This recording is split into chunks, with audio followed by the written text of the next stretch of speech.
Now I will be speaking on effects of COVID-19 on the medico-legal aspects, because this is a threatening thing to the world, and we have to go in detail for that. So I will be sharing my screen now.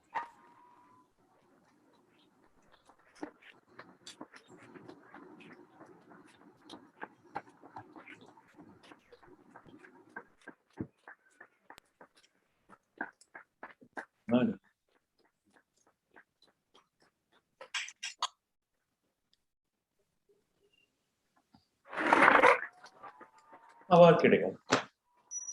তুই চুপ কেউ নয় বাবা, কেমন লাগে তোমার সারাক্ষণ চুপ করছো তুমি? Please, organizers, please mute other people, those who are not speaking.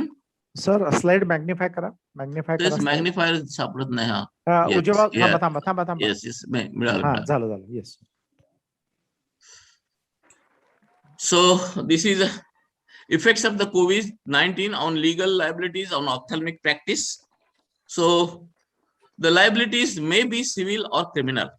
The civil liabilities may be in the form of consumer cases, thinking of getting COVID to patients attending the hospital because of not taking proper precautions to prevent spread of the COVID. The patient may think that the doctor has not taken proper precautions for COVID purposes, and so they had a COVID because of that. This may be in OPD or IPD, during emergency surgeries, during planned surgeries, either in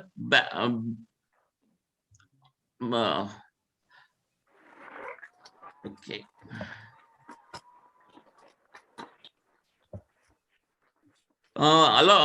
Period, or in the banned period or allowed period by the pandemic rules.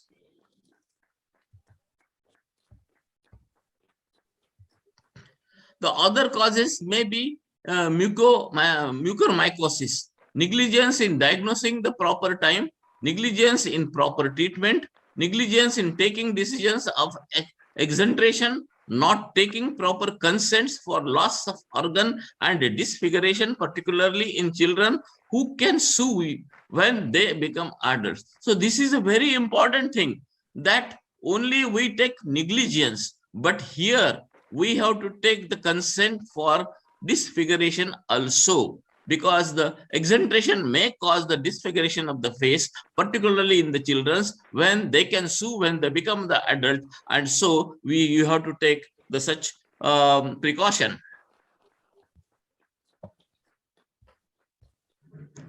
Negligence liabilities arise in immunization, negligence in immunization, and negligence in not detecting or properly not taking the care of the symptoms, that is emergency symptoms that happen because of the vaccines. There are also may happen. So the criminal liabilities are death under 304A. This because that is the section which is charged to the doctors. Disfiguration because of mucormycosis surgery, this is recently has come, and the proper consents and proper record will come to help the doctor or hospital. Doctor will not be held responsible under negligence if the treatment is as per the standard textbooks and or accepted professional practice, and still patient suffers a loss or injury, or merely because a complication has occurred. So the complication is not the cause of consumer court to go, because negligence is the basis for going in the court. The medical man is not a insurer. He does not warrant successfulness of the treatment or cure of the treatment. This is the decision given by the Supreme Court. The legal liabilities of the Corona-19 may happen in the solo practice or in trust or corporate hospital. The responsibilities are different. In pandemic as such, total health system is protected by my pandemic rules. Still, the right of consumer is protected to some extent. The legal liabilities are different in solo practice and trust hospitals. Under Consumer Protection Act, civil liabilities or negligence in solo practice it is his responsibility as he is the owner of the hospital. So whether it is sued on the hospital or whether it is sued on him, it is one and the same. In corporate trust or the government hospital, it is the hospital who is responsible. The Supreme Court given the decision that the patient, once they are admitted to such hospitals, it is the responsibility to satisfy that all possible care was taken and no negligence was involved in attending the patient. So this is the responsibility of the hospital. In fact, it is the hospital who engages the treating doctor. Therefore, it is their responsibility. So there is a triangle in that, because the patient is paying to the hospital. So the hospital is the service provider and patient is the consumer. So the patient has the right to sue the hospital, whereas the doctor is giving his services to the hospital. So the hospital is the service consumer and doctor is the service provider. And so the patient cannot sue directly to the doctor because he has not paid to the doctor. This is the attitude of Supreme Court and a national commission in some cases. And so they are protected in this way because the patients are not coming on the name of the doctor, but they are coming on the name of the hospital, and the hospital is allotting the doctor.